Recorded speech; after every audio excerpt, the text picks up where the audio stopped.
বন্ধুরা, তোমাদের রানী ধারাবাহিকে আগামী পর্বের ভিডিওতে আপনারা সবাই দেখেছেন রানী যখন দুর্জয়কে খুঁজতে খুঁজতে অনিশাদির বাড়িতে চলে যায়, সে সেখানে দেখতে পায় অনিশা এবং দুর্জয় দুজনে মিলে নিউ ইয়ার সেলিব্রেট করছে।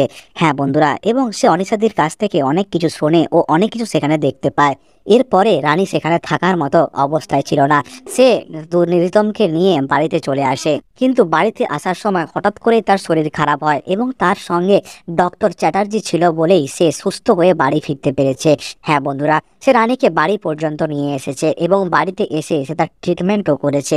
এদিকে রানী যখন বাড়িতে আসে তখন বাড়িতে প্রায় সবাই ঘুমিয়ে গেছে, শুধু বাড়ির বৌমা এবং ছেলেরা ঘুমায়নি।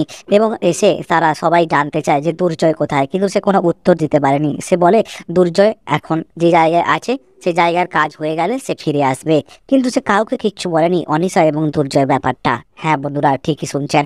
আর কিছুক্ষণ পরেই চিৎকার চেঁচামেচির আওয়াজ শুনে বাড়িতে দুর্জয়ের জেঠু এবং দুর্জয়ের বাবা ও দুর্জয়ের মা ফিরে আসে। এবং দুর্জয়ের মা আসার সঙ্গে সঙ্গেই ডাক্তার চ্যাটার্জিকে অনেক উল্টোপাল্টা কথা বলে দেয়, বাইরের লোক বলে তাকে অনেকক্ষণ ধরে হিউমিলিয়েট করতে থাকে। কিন্তু ডক্টর ভূমি চ্যাটার্জি ওসব কথায় কোনো কান দেয় না, কারণ তার সঙ্গে রানীর একটা খুব ভালো সম্পর্ক তৈরি হয়ে গেছে। বাড়িতে সবাই যখন জানতে চায় দুর্জয় কোথায়, কিন্তু রানী কোনো উত্তর দিতে পারে না। লজ্জার খাতিরে সে বড়দের সামনে কিচ্ছুই বলতে পারে না। হ্যাঁ বন্ধুরা, ঠিকই শুনছেন। এই কথা চলাকালীন হঠাৎ করে বাড়িতে ফিরে আসে দুর্জয়, এবং দুর্জয় এসে দেখে বাড়ির সবাই তখনও জেগে আছে।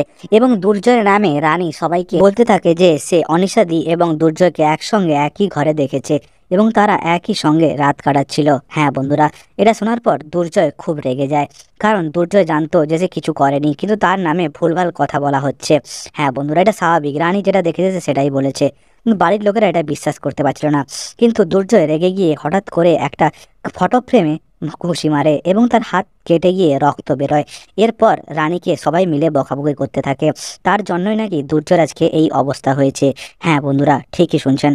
রানীকে শুক্লা দেবী অনেক উল্টো পাল্টা কথা শুনিয়ে দেয়, সে নাকি কারোর ভালোবাসারই যোগ্য নয়, তার জন্যই তার ছেলের আজকে হাত কেটে রক্ত বেরোচ্ছে।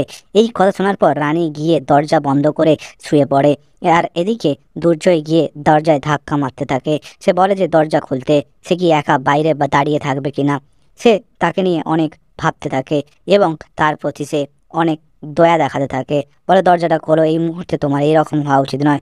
এইরকম ভাবে তাকে অনেক চেষ্টা করে বোঝানোর, কিন্তু কিছুতেই রানী দরজা খোলে না। হ্যাঁ বন্ধুরা, এই ছিল আজকের পর্বের গল্প। গল্পটা ভালো লাগে তাহলে অবশ্যই লাইক করবেন এবং চ্যানেল নতুন হয়ে থাকলে অবশ্যই চ্যানেলটিকে সাবস্ক্রাইব করে দেবেন।